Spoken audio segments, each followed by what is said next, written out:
আমাকে একটা ভাই লিখেছে, দাদা তোমার ভিডিওগুলো দেখে আমি এটাই বুঝতে পারলাম তুমি সবসময় বিবাহিত মেয়েদের পক্ষ নিয়ে কথা বলো, কিন্তু তোমার কাছে এই উত্তরটা কি আছে? বর্তমান সমাজে কেন সবচেয়ে বেশি এক বাচ্চার মায়েরা পরকীয়ায় জড়িয়ে পড়ছে? দেখো ভাই, এক বাচ্চার মায়েরা পরকীয়ায় জড়িয়ে পড়ার পিছনে দুটো কারণ আছে। প্রথম কারণ হলো, একটা মেয়ে শ্বশুর বাড়িতে যায় স্বামীর সুখ ভোগ করবে বলে, কিন্তু বেশিরভাগ মেয়ে লক্ষ্য করে দেখেছে যতদিন না তাদের সন্তান হচ্ছে ততদিন স্বামীর ভালোবাসা পেলেও একটা সন্তানের মা হয়ে যাবার পরে স্বামীরা তাদের থেকে মুখ ফিরিয়ে নিচ্ছে। তখনই মেয়েটা বাইরের কোনো মানুষের থেকে একটুখানি চাহিদা নিতে চেষ্টা করলে সমাজে মানুষ তার উপরে কলঙ্কের দাগ টেনে দিচ্ছে, সে পরকীয়ায় জড়িয়ে পড়ছে বলে তার উপরে আঙুল তুলছে। এটা হলো প্রথম কারণ। আর দ্বিতীয় কারণ হলো, প্রতিটা মেয়ে যখন মেয়ে থাকে তাদের মধ্যে চাহিদা থাকে না, কিন্তু একটা মেয়ে যখনই মা হয়ে ওঠে তখন সন্তানের মুখের দিকে তাকিয়ে তাকে 2 পয়সা ইনকাম করবার জন্য কারখানায় কাজে যেতে হচ্ছে।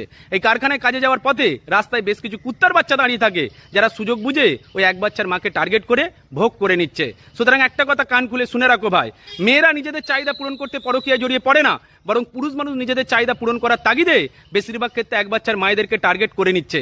এজন্য এক বাচ্চার মায়েরাই বেশিরভাগ ক্ষেত্রে কলঙ্কিত হচ্ছে। ভালো থাকবেন প্রত্যেকে।